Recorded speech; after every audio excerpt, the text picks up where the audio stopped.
¿Cuántas promesas te han hecho que no se han cumplido? Yo no te prometo un gran sueldo. Te prometo un trabajo fijo. No te prometo que siempre sea como el primer día. Te prometo que nunca te faltarán las fuerzas. No te prometo que todos tus compañeros resistan. Te prometo que se puede llegar hasta el final. No te prometo personas importantes. Te prometo personas que no saben cuánto valen. No te prometo que vayan a hacer caso de lo que digas. Te prometo que querrás repetirlo una y otra vez. No te prometo la comprensión de los que te rodean.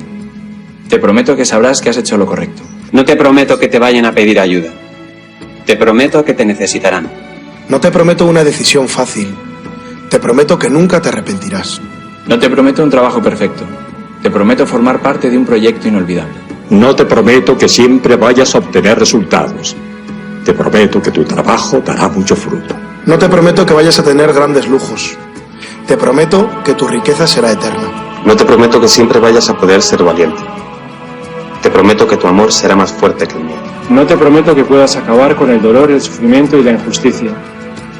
Te prometo que estés donde estés, llevarás esperanza. No te prometo el reconocimiento del mundo. Te prometo una palabra eficaz. No te prometo seguridades humanas. Te prometo la certeza de que has sido elegido. Y te prometo que alimentarás al mundo.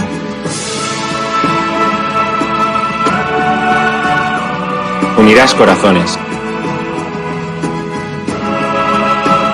Acompañarás a los que sufren. Confirmarás a los que quieren ser fuertes.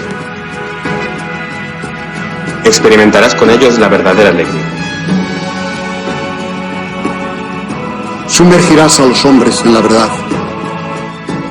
Y serás sacerdote, testigo de Jesucristo.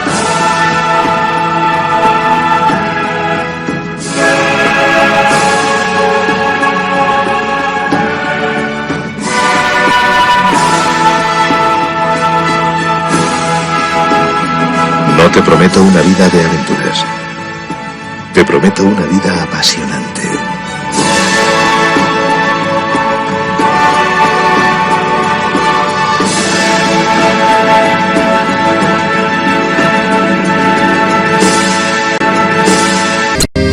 Jesucristo, Señor de la historia, que estuviste, estás y estarás.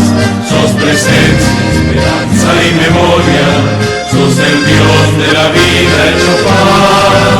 Sos el mismo Jesús que estuviste junto al lago de Genesaret, y ante el hambre del pueblo exigiste, denle ustedes por Dios de comer.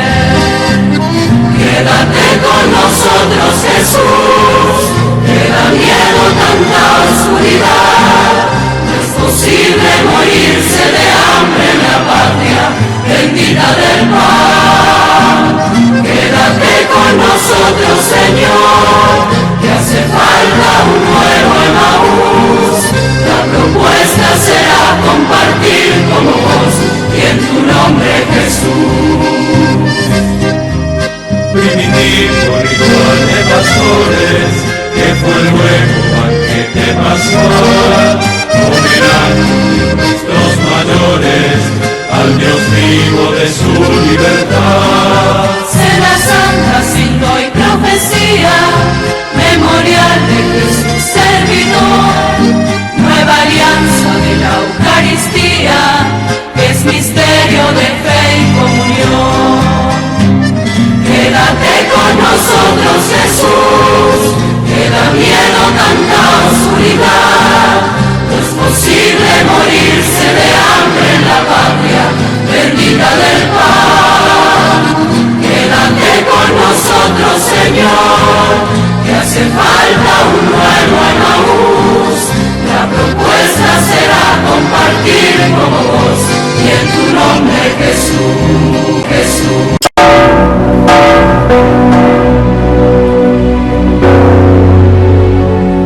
Este mes quiero contarles una historia que es un reflejo de la iglesia de hoy.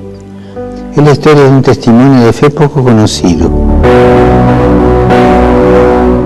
Visitando un campo de refugiados en Lesbos, un hombre me dijo: Padre, yo soy musulmán, mujer era cristiana. Llegaron los terroristas a nuestro país, nos miraron y nos preguntaron nuestra religión. Vieron a mi mujer con el crucifijo y le dijeron que lo tirara al suelo. Ella no lo hizo y la degollaron delante de mí. Histórico. Sé que él no tenía rencor. Se centraba en el ejemplo de amor de su mujer. Un amor a Cristo que la llevó a aceptar y ser leal hasta la muerte. Hermanos, hermanas, siempre habrá mártires entre nosotros. Es la señal de que vamos por el camino correcto. Una persona que sabe me decía que hay más mártires hoy que al inicio del cristianismo.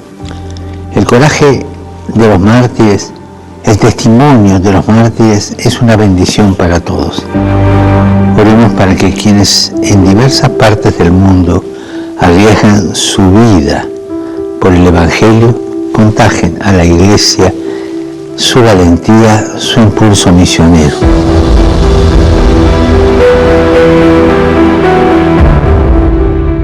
Y abiertos a la gracia del martirio.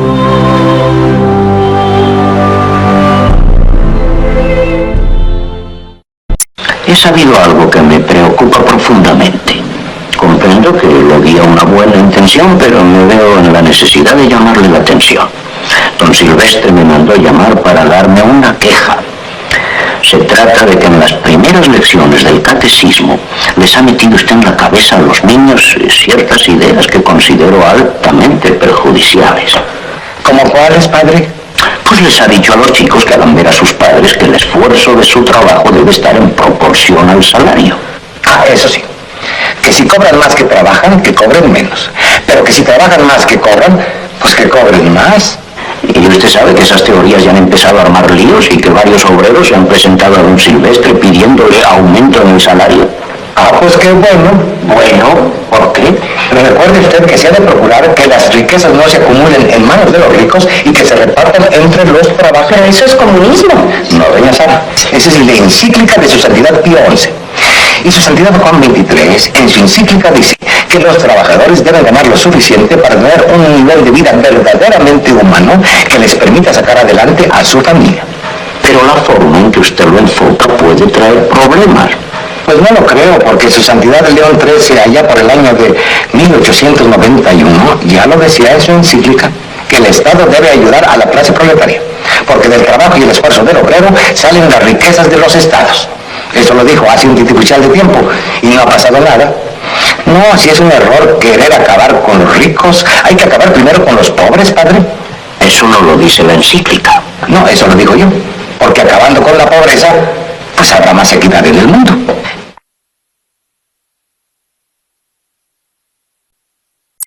Esto fue escrito en el año 1957. Y si te quedan amigas o amigos con quien todavía podés hablar de política y de sociedad, recordales esto escrito hace tiempo, pero parece que hubiese sido ayer. Al dólar lo suben ellos. De esa manera se devalúa el salario. Una de las formas de disciplinar a los trabajadores que históricamente ha adoptado cierta oligarquía. Los tarifazos los programan ellos. Una forma de transferir recursos del bolsillo del pueblo hacia el poder dominante. La fuga la facilitan ellos, una forma de endeudar a millones para que se beneficien unos pocos. La crisis la generaron ellos, porque a través del miedo colonizan el sentido común. El relato y la mentira lo implementan ellos, para que con la complicidad de los medios nadie sepa la verdad. Es hora que te des cuenta que existe un solo camino. O dejamos que sigan decidiendo ellos, o comenzamos a hacer algo por nosotros. No se trata de cambiar de collar, se trata de dejar de ser perro. Lo dijo Arturo Jauretche, allá por 1957. Que tengas un gran día.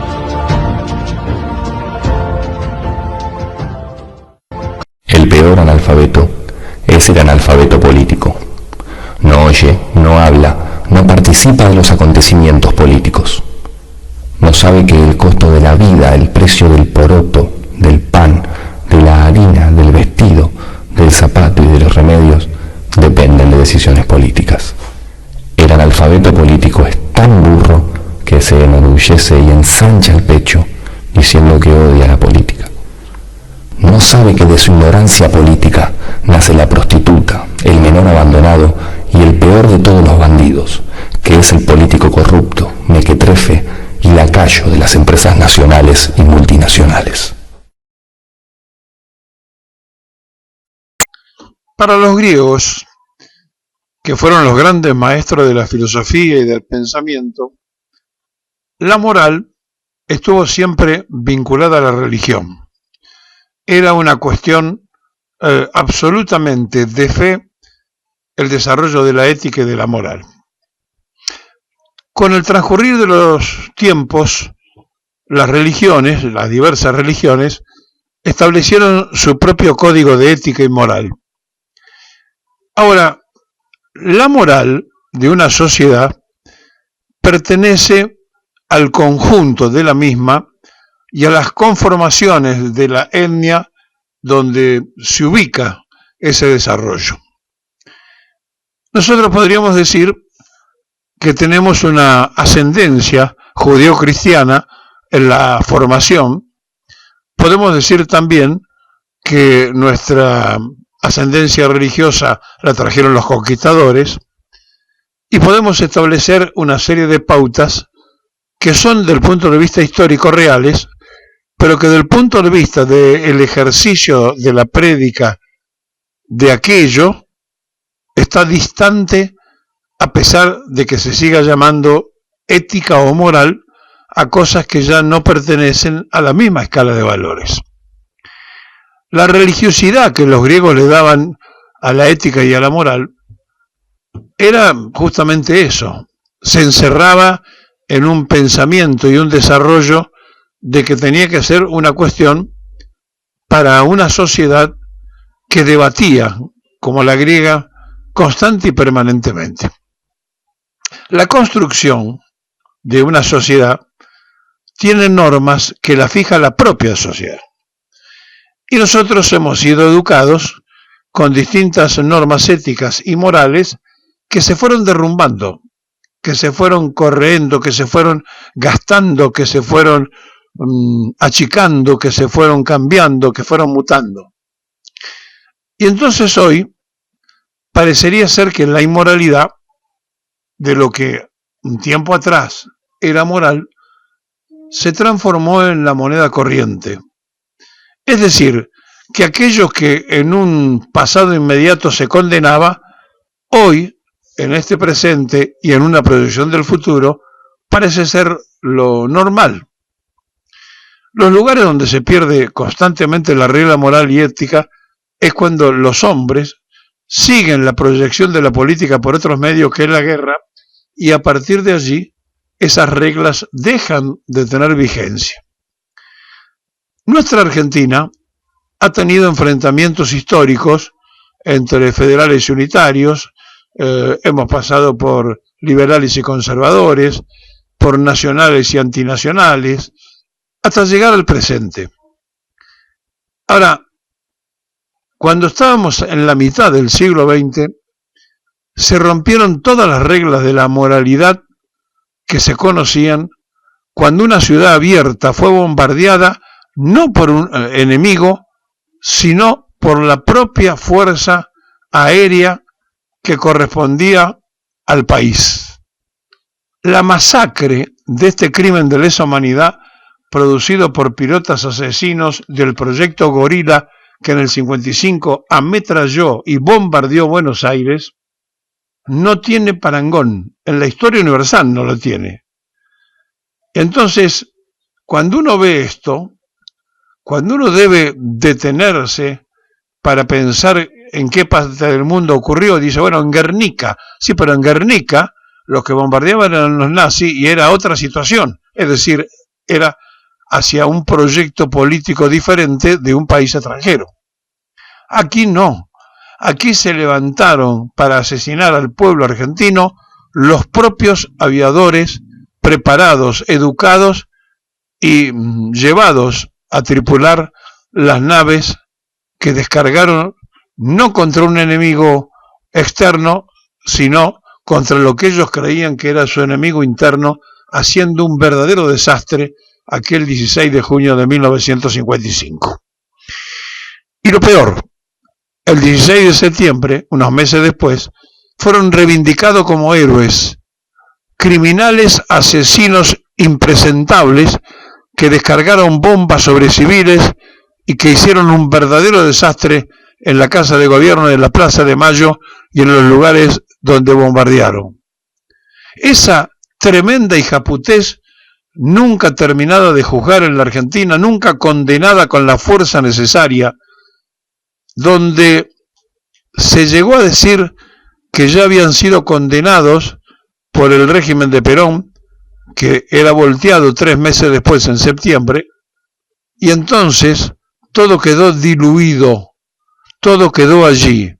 Criminales y asesinos del aire que mataron a su pueblo, el mismo pueblo que le pagó la educación, que le permitió usar los aviones, que le consiguió todo para que ellos fueran pilotos. Aquella masacre, que no tiene parangón, repito, en la historia de los pueblos, entonces nunca se terminó de trasladar y de instalar en la historia argentina. Estoy seguro que más de la mayoría de la población argentina no conoce el episodio. Estoy seguro que también han nacido jóvenes que hoy ya son de 30, 40 años, que a lo mejor no saben que hubo una guerra con Inglaterra. Muchos han sido escondidos en la educación, mal informados, mal educados, por una prensa canalla que desvirtúa absolutamente la posición nacional. Ahora, más allá de esto, y más allá de aquellos que tuvieron la suerte de estudiar y que alguna vez le habrán hecho una referencia, el hombre común, como se dice habitualmente, el de a pie, el del pueblo que a lo mejor no terminó de ir a un colegio secundario, no tiene ni siquiera noción para saber todo lo que se vivió en la Argentina, que nosotros, los que ya estamos más cerca de irnos que de quedarnos, hemos vivido. Porque la mitad del padrón argentino tiene menos de 45 años. Y por eso Milei es presidente. No por esos jóvenes, sino por la ignorancia de nuestra propia historia y por el creerle a un personaje como el Cachivache, que dijo cualquier cosa y para muchos creían que era novedad, cuando en realidad no decía nada nuevo, repetía cosas viejas que ya habíamos padecido los argentinos. Entonces, el momento y el tiempo de la ética y la moral se mide según la involución y la evolución de los pueblos. Y cuando un pueblo involuciona, es decir, cuando un pueblo va hacia atrás en su conformación, cuando se pierde la formación, cuando no se atiende la necesidad de los menores, cuando no se alimenta a los niños, cuando se produce lo que hoy se vive en la Argentina, las consecuencias del futuro van a ser desastrosas, devastadoras. Primero por la ignorancia y segundo, o primero, depende cómo lo querramos poner, porque la conformación de ese cuerpo mal alimentado, mal asistido, no tendrá el desarrollo nacional necesario que tiene que tener el pueblo de una nación que produce alimentos para 800 millones de habitantes y que tiene gente con hambre, que tiene chicos que comen salteado. Estamos metidos en la inmoralidad. Estamos metidos en algo que se quebró hace rato, cuando los argentinos entramos en el submundo de la moral, cuando todo nos pareció que estaba bien, cuando se desapareció a la gente en un golpe de Estado, cuando se creó la guerrilla para matar libremente, cuando apareció la represión y desapareció a la gente. Todo eso fue aceptado y fuimos contemporáneos de esa situación. La moral fue cambiando, la moral fue trocando, pero también se llega a un punto donde la ética y la moral se transforman en inmoralidad. Y es lo que pasa hoy, donde pasan hambre chicos argentinos en el país de la comida. Es lo que ocurre hoy, donde un país que tiene todo por hacer está lleno de desocupados.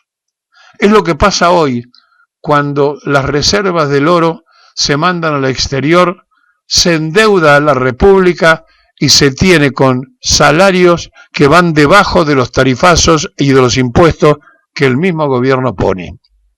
Por eso, cuando se rompen las reglas de la moral, cuando se vulnera la ética de un pueblo, todo es lícito, como decía San Martín, porque se debe luchar por la reconquista de lo que se perdió. Y a partir de aquí se ingresa en el campo de la inmoralidad, porque la muerte pasa a ser moneda corriente en el enfrentamiento y en la reacción que los pueblos suelen tener cuando ya agotados no encuentran otra cosa que explotar, que salir hacia un punto determinado buscando que alguien los escuche, que alguien los redima y que ya el sistema está caduco y que están dispuestos a terminar con el sistema. Porque el sistema está terminando con ellos. Porque los padres no le pueden dar de comer a los hijos y porque aún con trabajo son pobres, son menesterosos y entonces se pasa a un estado de depresión notable en una sociedad que tiene todo por hacer y que le falta por momentos la determinación del liderazgo de conducción. La Argentina está al borde de la fractura definitiva como nación. Está servido para que nos invadan. Somos caldo de cultivo para que se queden con todas nuestras riquezas. Uno de los países más grandes del mundo, séptima geografía universal, y de los más ricos que tiene el planeta Tierra, con su gente empobrecida, con chicos que comen salteado, con 1 millón de niños que no pueden cenar, y todo parece normal, porque se ha caído la ética, porque se fundió la moral que conocíamos por la inmoralidad. Hoy la inmoralidad parece ser norma y entonces la ética no tiene sentido de ser. Y las religiones abundan, pero no encuentran tampoco, más allá del refugio de la fe, la explicación a un mundo que socialmente está mirando hacia uno de los países más ricos de la tierra, con su pueblo empobrecido, con su juventud total y absolutamente vencida, cuando no es por la droga, es porque no tienen salida laboral o porque no tienen futuro. La Argentina está en disolución.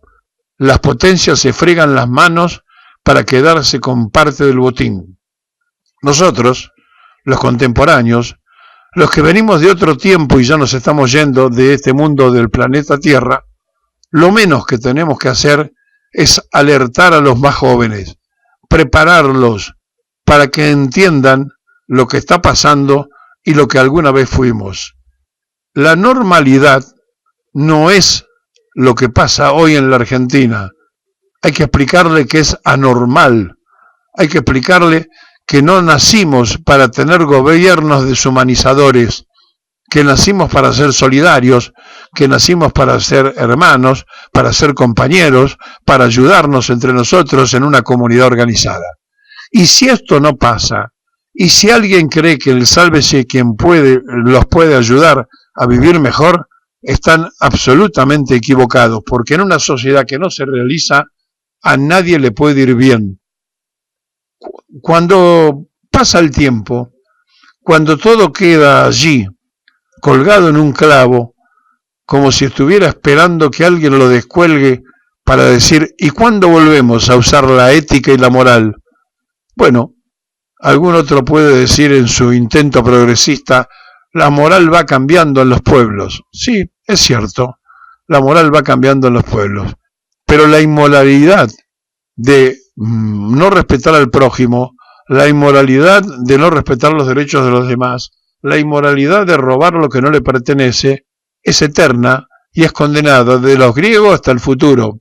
Por lo tanto, no tiene explicación ni justificación lo que dicen que la moral va cambiando para empañar a todo lo que está mal. Y lo que está mal está mal porque nadie pretende cambiarlo o hacerlo reaccionar.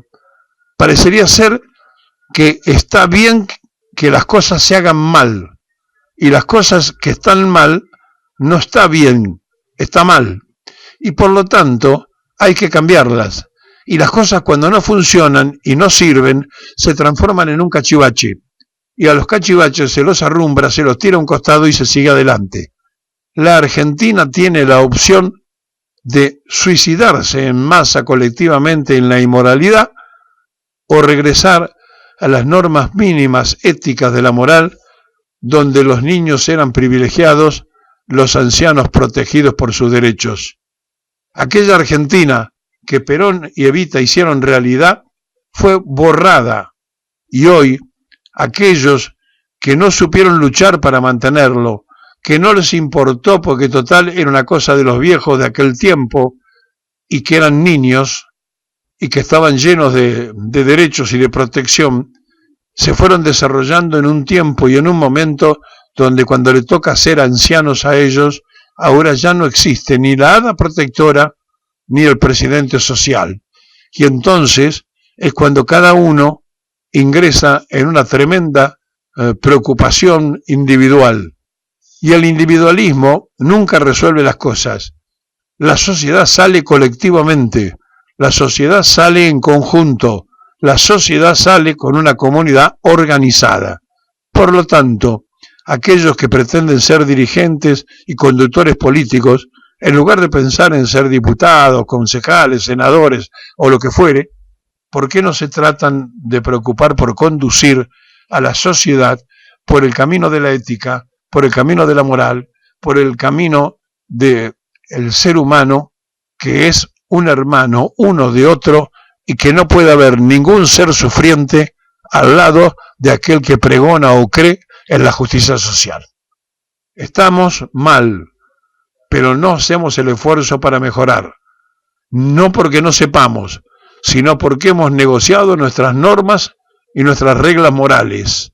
Volvamos a la normalidad moral, salgamos de la inmoralidad del liberalismo, salgamos de esto que el ser humano vale por lo que tiene. El ser humano no vale por lo que tiene, vale por lo que es. Y por lo tanto, si usted es, todo lo demás se puede conseguir. Bueno, hoy, como casi todas las mañanas, leí y les recomiendo el newsletter del colega Marcelo Falac, que acuña un término que es altiplano inflacionario. En esta cuestión de... El altiplano es una definición geográfica muy clara que es alto y plano, ¿sí? El altiplano. Y lo que es eso, es una llanura donde no hay mucho movimiento, pero en el caso de Bolivia a 4.000 metros de altura.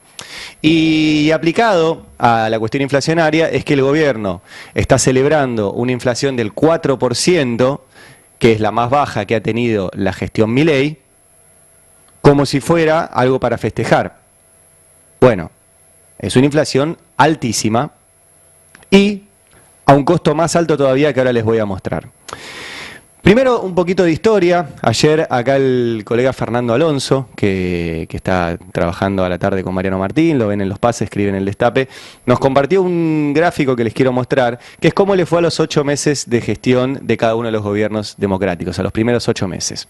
Y ahí vemos a Alfonsín, que en sus primeros 8 meses tuvo un 204% de inflación, a Menem, que heredó la hiperinflación de Alfonsín y en sus primeros 8 meses tuvo más de 1000% de inflación, a Menem II, que fue después de la convertibilidad, tuvo deflación en sus primeros 8 meses, a De la Rúa, que tuvo deflación también, a Duhalde, que tuvo 34%, Néstor Kirchner, en sus primeros 8 meses apenas el 1,5%, Cristina Fernández, en sus primeros 8 meses de gobierno tuvo 16% de inflación, en su segunda gestión 14%, Mauricio Macri la duplicó, a 31% la llevó, Alberto Fernández bajó a 17,8%, ahí está la pandemia en el medio, y Javier Milei en sus primeros 8 meses de gestión tiene el récord desde la década del 90 de 134% de inflación.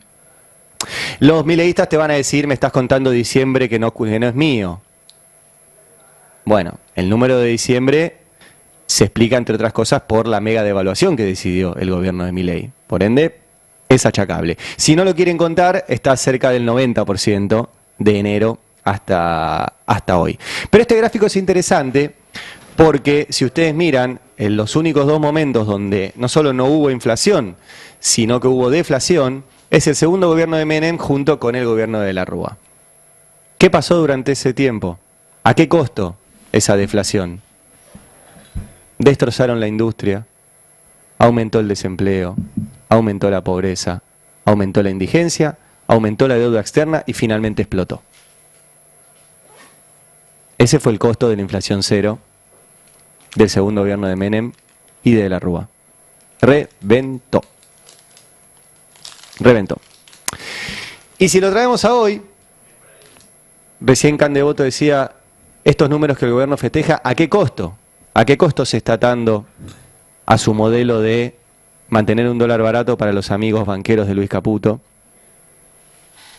y frenar el consumo, que eso es lo que hace que no aumente tanto la inflación? Bueno, al costo que dio a conocer la CEPAL, un organismo de altísimo prestigio, que es qué pasó comparando el primer trimestre de 2024 con el primer trimestre de 2023. Y los números son de catástrofe. La desaceleración de la actividad económica, en este gráfico que les muestro, muestra que en Latinoamérica cayó, esto es comparando Argentina con toda Latinoamérica. En Latinoamérica cayó un promedio de 1,7. Nosotros caímos 6,7. 6,7. Casi 4 veces el promedio caímos con estas políticas económicas. Esto es todo Milei, ¿eh? Todo Milei. Otro gráfico de CEPAL. ¿Qué pasó con los trabajadores? De vuelta, en Latinoamérica cayeron la cantidad de trabajadores 2 puntos. Acá 5,5. Casi triplicamos la desocupación con estas políticas de Milei. ¿Y qué pasó con los salarios? Tenemos otro número. ¿Sí? Variación de salario mínimo real. En Latinoamérica, en la mayoría de los países, creció. Acá el salario real, comparando el primer trimestre de 2023 con el primer trimestre de 2024, cayó 32 puntos. Y después tenemos el salario promedio, donde también en la mayoría de los países subió, y acá cayó 14 puntos el salario promedio real. Entonces, ¿a qué costo? Esta baja de la inflación, que además es alta. Al costo de destrozar la economía, destrozar los salarios, destrozar la industria, destrozar el comercio. Y como la historia se repite, la panacea de la inflación cero va a terminar mal, igual que terminó mal la anterior. Porque vamos a tener inflación de los cementerios. Inflación cero en un país donde nadie pueda comer, consumir, tener acceso a la cultura, viajar, tener una vida básicamente. Los únicos que van a tener una vida son aquellos que le escriben las leyes a Milei, que no les importan estos números, porque en su economía van a estar bien, que es la economía extractivista. Entonces, lo que vamos a tener es la inflación cero de un cementerio en el altiplano, porque encima sigue alta.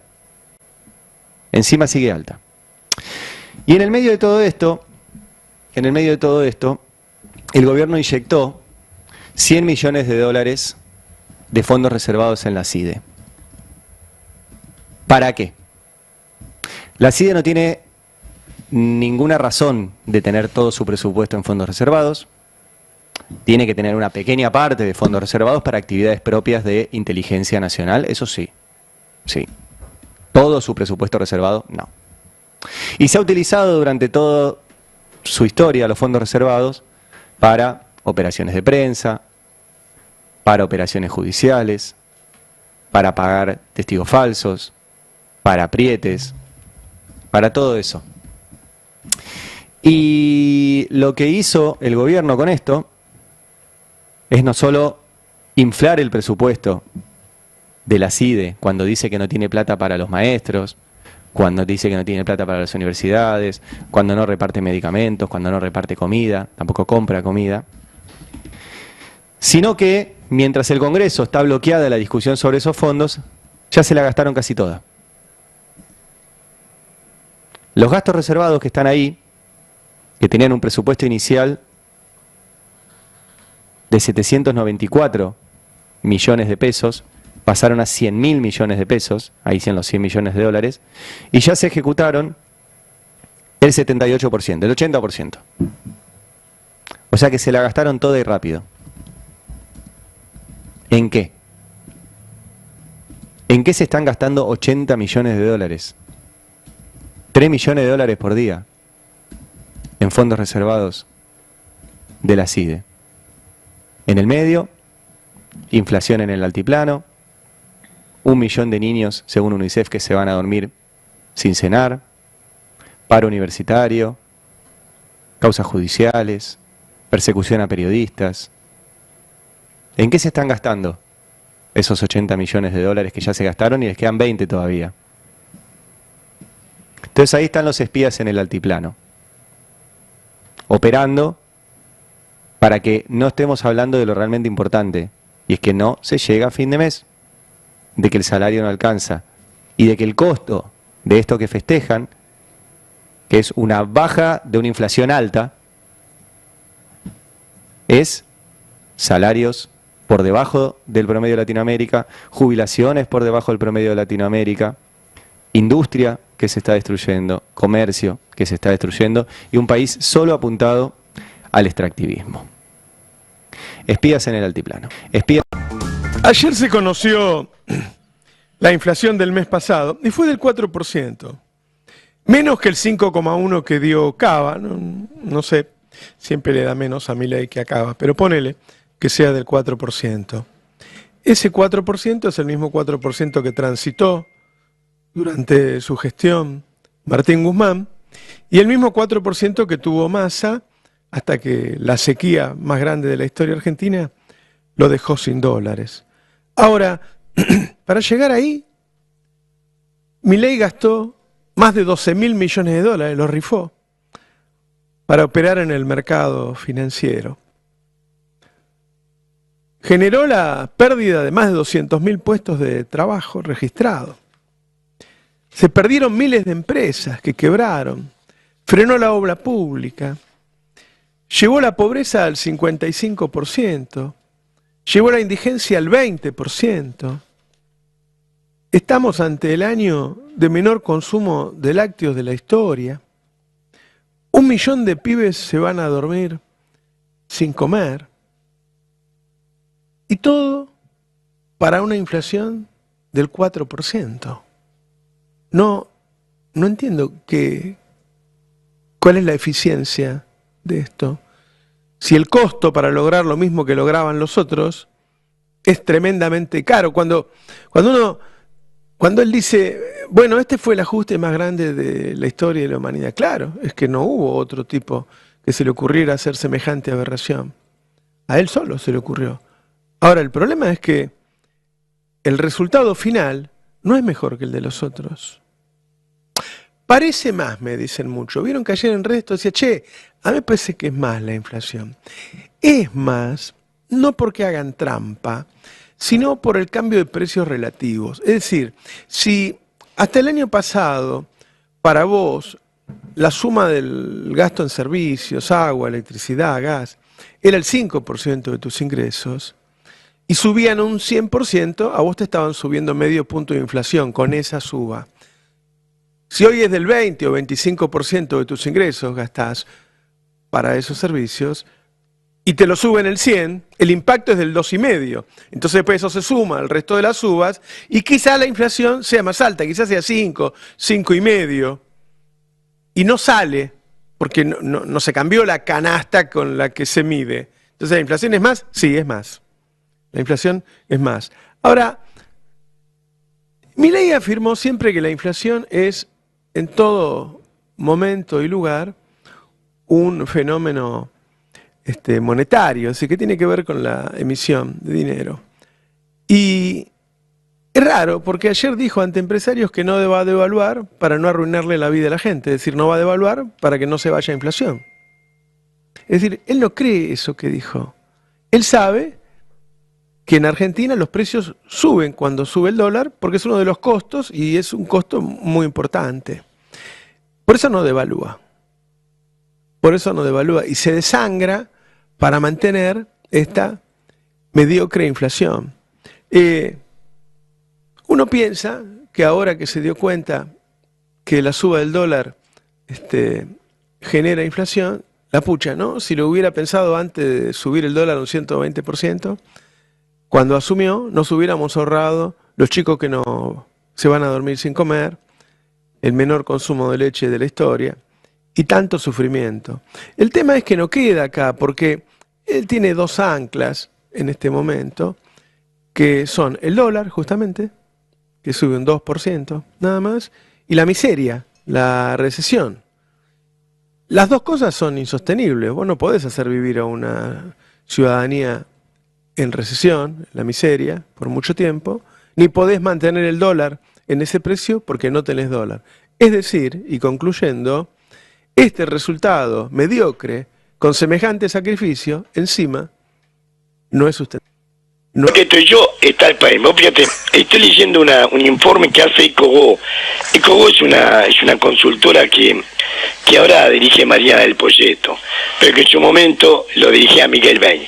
Esta consultora reconoce que hasta julio el gobierno perdió reservas por 12.400 millones de dólares. 12.400 millones de dólares solamente para mantener la apariencia de que la brecha no es grande entre los dólares paralelos. El más importante es el contado con liqui, porque acordate que los exportadores le dejan liquidar libremente el 20% de lo que declaran vender por contado con liqui. Se perdieron 12.400 millones de dólares de reserva. No solamente eso, es decir, ¿y por qué hacemos todo esto? ¿Por qué hacemos esta apariencia de que no hay diferencia entre un dólar oficial que está a 960 pesos y los paralelos que están, por ejemplo, el contado con liqui a 1.225 pesos? ¿Quiénes son los que se benefician en realidad? Bueno, en realidad lo que están haciendo es tratar, como hemos dicho varias veces en tu programa, Néstor, que los que trajeron capital y se trajeron más de 24.000 millones de dólares se puedan ir. Ese fue el compromiso que tomó el 16 de julio Vladimir Wernicke, no con los grandes porque los grandes están acá, BlackRock, Vanguard, Fidelity, Gramercy, Pinco, Greylock, donde se puede trabajar Massa, siempre ha trabajado más ahí, todos estos están acá, pero con 40 CEOs de fondos de pensión, compañías de seguros, bancos, otro fondo de inversión de Estados Unidos, y les prometió que le iba a vender en contado con liqui los dólares hasta diciembre, y que hasta diciembre iba a crecer el tipo de cambio 2 o 3%, o sea que vamos a seguir perdiendo plata, mientras la inflación va a ser mayor que eso, y a ellos les asegura el carry trade, aunque menos que lo que fue al principio, les asegura que no van a perder plata y que tengan paciencia para irse. Ahora vos decís, ¿cuál es ¿a quién representa Milei con esto? Al capital financiero. Ahora, ¿el capital financiero funciona a qué? Es funcional a una economía que se endeude cada vez más, una economía terriblemente endeudada. Y esto lo quiero relacionar con la embajada norteamericana. Tengo claros fundamentos para relacionarlo con la embajada norteamericana. El primer fundamento y más importante: después de 30 años, los servicios secretos de la embajada norteamericana dan a conocer algunos cables, algunos, y no completos, pero cada 30 años. Lo hizo en el año 2006 con Argentina en 1975 y 76. Los cables son 125 documentos secretos enviados por la embajada de Estados Unidos de la Argentina, Robert Hill. Recordemos que Robert Hill fue el embajador en España en 1969-1973, y cuando Perón se vino para acá, dejó de ser embajador en España y pasó a ser embajador en Argentina.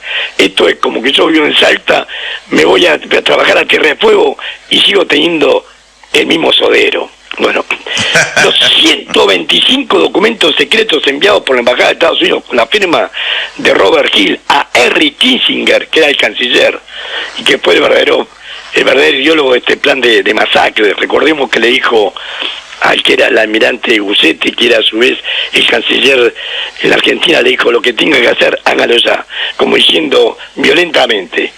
Bueno, el informe en clave en la embajada de los Estados Unidos se llamó Terrorismo Industrial, la lucha guerrillera en la base de la fábrica.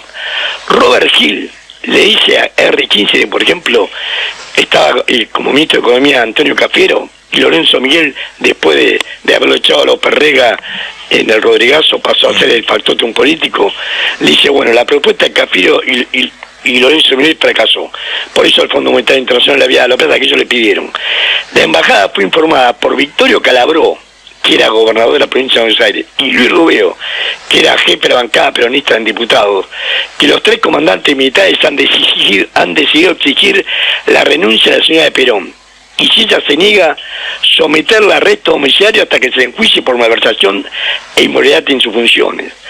El informe 08456-8456, la embajada que firma aquí, revela que el monseñor Tortolo había transmitido a la señora Perón la insistencia de los 3 comandantes de jefes para que ella se alejara de poder. A su vez, ella en cambio indicó su voluntad de seguir ofreciendo cambiar el gabinete con la renuncia de su secretario privado, Julio González, y del dirigente del sindicalismo, Lorenzo Miguel. La presidenta pide la mediación del nuncio Monseñor Piolagui, quien a su vez le cuenta todo lo hablado al embajador Robert Hill. La embajada, por supuesto, adoptó una posición de total discreción, porque no quería quedar ligada al golpe militar como lo estuvo en 1973 en Chile. De hecho, Robert Hill y su familia se tomó unas oportunas vacaciones una semana antes del 24 de marzo del 76. Con ese antecedente, ¿qué es lo que quiere decir con ese antecedente? Estas mujeres, como estamos hablando, independientemente del problema conjugal, que no lo dudo que existe, Fabiola Yáñez, yo trabajé desde octubre del año pasado hasta marzo de este año, trabajé en Canal Extra. En Canal Extra, el abogado apoderado, el que me contrató a mí, se llama Franco Bindi. Bueno, Franco Bindi, que fue el que me contrató, un contrato por 6 meses, trabajamos ahí varios, yo voy a decirte yo solo. Y yo le decía los martes y los jueves la columna económica a Tomás Méndez. Tomás Méndez es un periodista de Córdoba, pero Tomás Méndez, por lo menos en 2 oportunidades, nos dijo claramente, y ahora lo dice en su programa, nos dijo claramente que Fabiola Yáñez tenía terminado en los servicios de inteligencia y que le habían puesto con el, no sé ya cómo definirlo, a este voluble de Alberto Fernández, se lo habían puesto a Alberto Fernández y Alberto Fernández se enamoró de él. No es el único caso. Hay mujeres informantes que le dijeron, Silvana Suárez, que fue mi belleza no sé cuándo, se casó con Julio Ramos, que era el dueño de ámbito financiero. Después ella le confesó que era informante y que le habían legado a él, pero que se había enamorado de él. Después le hizo divorcio, todo. Paula Balay, casada con Juan José Zanola, lo mismo. Martín Zurralde y sus 2 últimas mujeres, dio más ejemplos de mujeres bonitas que le ponen como anzuelo. Yo no estoy libre de culpa, yo me excluyo, por suerte soy pobre, un simple docente universitario, no le interesa a nadie, pero todas estas mujeres se las ponen como anzuelo para que esto entren como chorlito, diríamos en mi pueblo, como chorlito, y después terminamos con este drama. ¿Por qué lo usan? Porque Fabiola Yáñez va a tratar de mostrar que Y Franco Bindi lo dejó por ahí picando, pero lo tiene escrito usted. Es pareja de una diputada de la Libertad Avanza. Exactamente. ¿O no? Actualmente, en ese momento no, ellos quedaron Canal Extra, gente de Crónica, gente de capitales varios, quedaron Canal Extra porque iba a ser como una... Ellos pensaban que ganaba Massa y que íbamos a estar a la izquierda de C5N. Esa era la idea. La idea está a la izquierda, por eso habían venido Víctor Hugo Morales y Tomás Méndez, que venían de C5N. Bueno, ahora se metió otro también, se metió con esta, que es una linda mujer, la diputada esta, van a tener un hijo, ¿no? Están en pareja. Con esta, Pagano. La diputada Pagano. Pagano, sí, yo estoy escuchando muy mal, pero mira, la diputada Pagano, ahora te digo una cosa, este tipo es el que le acerca a la abogada que va a tener Fabiola Yáñez. O sea, Franco Bindi le acerca, la abogada del Canal Extra, la Silvina Carreira. Silvina Carreira, la abogada del Canal Extra, va a pasar a ser la abogada del infeliz de Alberto Fernández. Y está casada con Marcelo Pagán. Y después, Mariana Gallego, que era esposa de un tandilense que es muy conocido en la televisión, que se llama Mauricio de Alessandro. Pero este Mauricio de Alessandro es íntimo amigo de Guillermo Carceli y Santiago Viola. Santiago Viola es el apoderado legal de la Libertad Avanza. Están muy vinculados a Milei. De Alessandro y Escarcela van a Tandil y varias veces ha ido a la casa de ellos Milei. O sea, están todos infectados. ¿Quién está detrás de toda esta información? ¿Quién está detrás de Silvina Suárez? ¿Quién está detrás de Paula Balay? ¿Quién está detrás de las mujeres de Martín Izarralde? Los servicios. ¿Cuál es la terminación de los... ¿A quién benefician todo esto? ¿Quién saca logro desacreditar el peronismo? Porque lo que va a hacer el tonto este, llorando, no sé qué papelón va a hacer. ¿Qué mentira va a decir? Porque es un mentiroso. Porque aún pudiendo decirte la verdad, te va a mentir. Ha mentido tanto y con tanta impunidad porque la embajada lo cubrió hasta acá. La embajada lo cubrió hasta acá. Ahora le soltó la mano. No sé cuál fue la razón. Le soltó la mano porque le sirve que le soltara la mano. Lo mismo que sirvió soltar la mano en Insaurralde, porque lo quería usar en contra de sí, que Kicillof tuvo un buen gobierno y estaba peleado con Insaurralde, que era su jefe de gabinete, nombrado por alguien, pero no por él, con la oposición de él, se lo nombraron de prepo. Y él pudo zafar de este... Pero acá no sé si cómo va a ser el peronismo de levantarse de este muerto, porque ¿qué es lo que va a decir? Son todos corruptos, son violadores, pegadores, de la peor calaña. Eso va a decir el peronismo, porque este gobierno es pésimo, pierde plata, regala todo, vilipendia nuestros recursos. Ahora, en el día de anteayer se publicó la privatización de las centrales hidroeléctricas. Hace todo lo que quiere, total, los peronistas son peores. Este es el mensaje. ¿Quién puede estar detrás de ese beneficio? ¿A quién representa Milei? Porque ni siquiera representa el poder fáctico acá. No representa ni a Club del Petróleo, ni a Ciara Sec, que es el campo. No le representa a los dos poderes más grandes, no lo representa. Representa pura y exclusivamente, y es servil, y me hago cargo de lo que digo, a la política exterior norteamericana. Henry Kissinger hubiera tenido con él un gran operador. Es servil, a ver si me escuchás, a la política exterior de Estados Unidos. Una política exterior que tiene continuidad, así cambien de demócratas a republicanos, así gane Donald Trump. Pero seguro, ellos tienen claro que nosotros vamos a hacer el patio trasero de ellos y están dispuestos a apartarnos. Lo dijo Laura Richardson cuando vino el año pasado. No vamos a permitir que China tenga injerencia en nuestro litio, en inglés dijo, nuestro litio le corresponde a Argentina, Bolivia y Chile. Bueno, todas estas realidades que hacen, este grado de impunidad con que se mueven, tiene antecedentes valiosos. Yo tomé, porque fue trágico para todos nosotros, este cable que ellos titularon Informe en clave de la Embajada de Estados Unidos denominado Terrorismo Industrial, la lucha guerrillera en la base de la fábrica, y la cantidad de comisiones internas desaparecidas y la cantidad de trabajadores desaparecidos. O sea, esto, la Embajada no es inocente, la Embajada está detrás de todo esto. Fabiola Yáñez, y lo dice, por suerte lo dice Tomás Méndez públicamente, porque si no me obligaba a decir a mí que nos había dicho, salíamos después de la reunión, después del trabajo, y tomamos un café, íbamos a comer, y él, no menos de 2 oportunidades, me dijo, no a mí, a los que estábamos con él. Yo tengo testigos de esto, pero nos dijo que Fabiola Yáñez era buchona de los servicios, y que todos los servicios tienen terminal en la Embajada Norteamericana. Por suerte lo reproduce ahora él en los programas que tiene. Sí, que de todas maneras no alcanza. Lo que me queda claro de tu informe y de este relacionamiento que hiciste, ¿lo publicaste por escrito en algún lado ya? ¿No? Mirá, lo voy a publicar. Bueno, si todavía no, yo para no cometer ningún error. No, pero vos hacelo. Vos tratá de verdad, yo lo voy a publicar, te voy a mandar la síntesis, en base a eso voy a hacer la nota. Está bien. Digo, pero que lo que queda claro, que todo este juego, y aún desde los de Fabiola Yáñez a lo que está pasando con la dependencia económica que nos lleva a esta situación, aparece la embajada relacionando esto, y por supuesto que priorizando con el manejo de los medios cuál es noticia y cuáles no, porque hasta vos mismo lo dijiste muy rápido ahí al pasar, y es terrible la privatización que van a hacer en 6 meses de las centrales eléctricas. Digo, esto no se discute, y al no aparecer en los medios como central o marcar agenda, la política que lee los diarios y no sigue a Robelli o a otros economistas o compañeros periodistas, como vos decís, no lo toca el tema. Yo no he visto una sola letra repudiando el intento de privatización. Tiene aval, porque tiene el decreto 70, tiene la ley bases, tiene un montón de cosas para hacer eso, pero no hay reacción.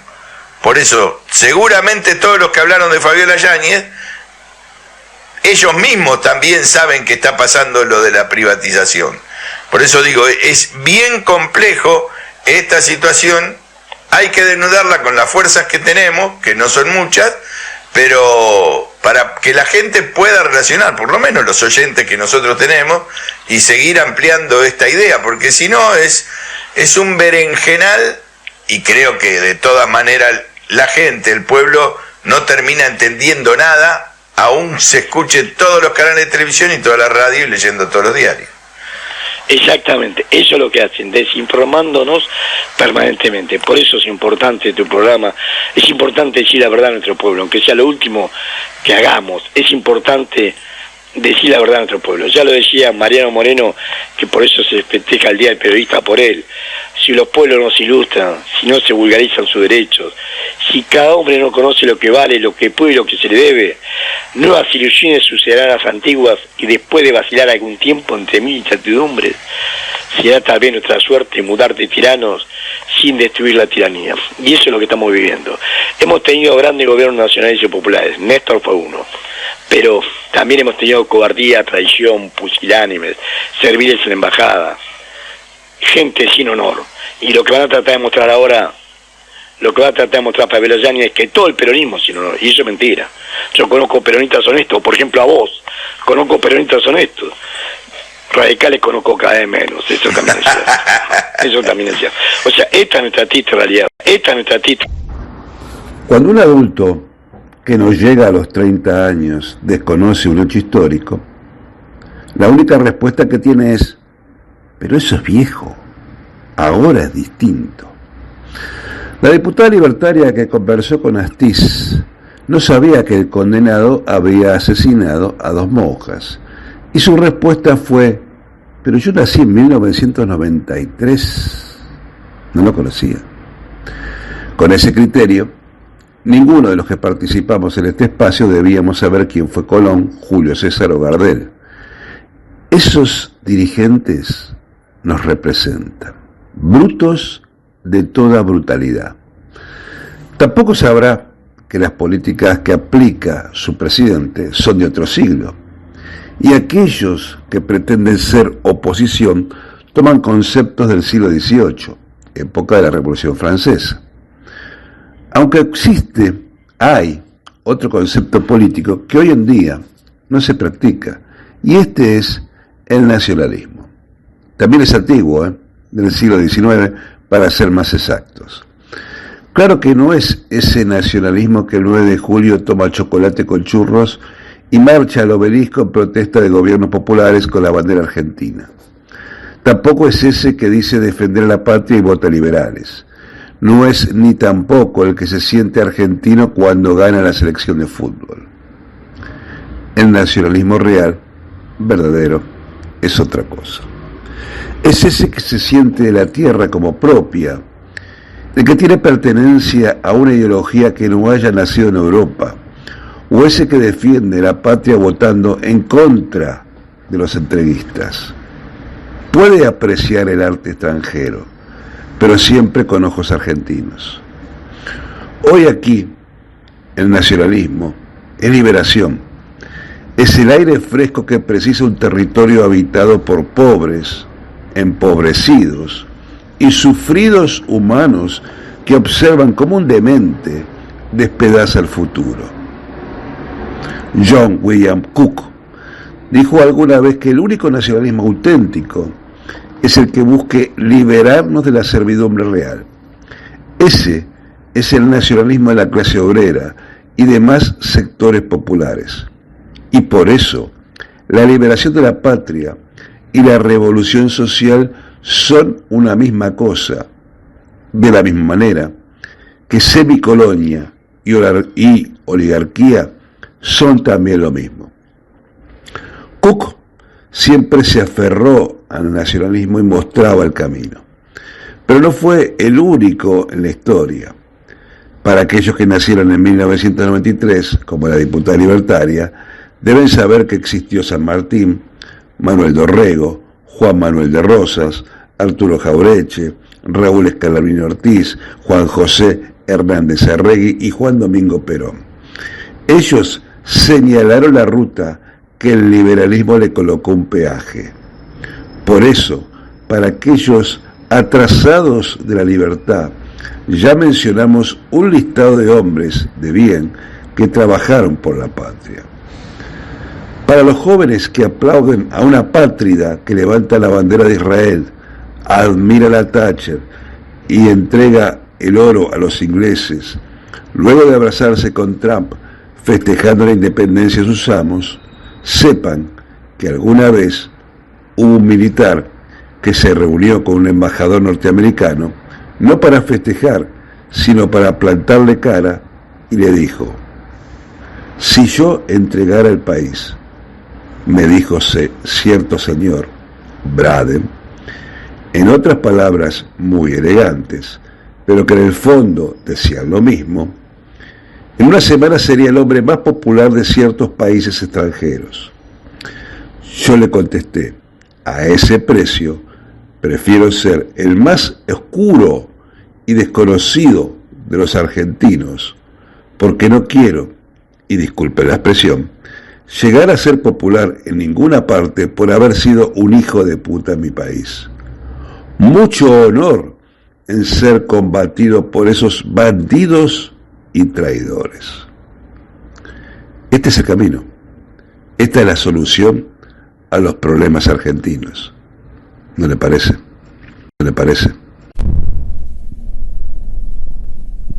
Pueblo que escucha, únete a la lucha. Pueblo que escucha, únete a la lucha. Pueblo que escucha, únete a la lucha. Pueblo que escucha, únete a la lucha. Pueblo que escucha, únete a la lucha. Pueblo que escucha, únete a la lucha. Pueblo que escucha, únete a la lucha. Pueblo unido, nunca vencido. Pueblo unido, nunca vencido. Y luche, luche, luche, no deje de luchar. Y luche, luche, luche, no deje de luchar. Por un canto de obrero, obrero y popular. Y luche, luche, luche, no deje de luchar.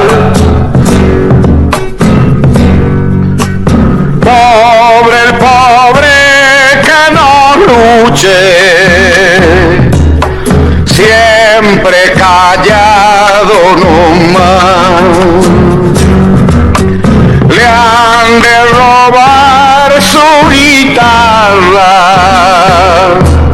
nunca más ha de cantar.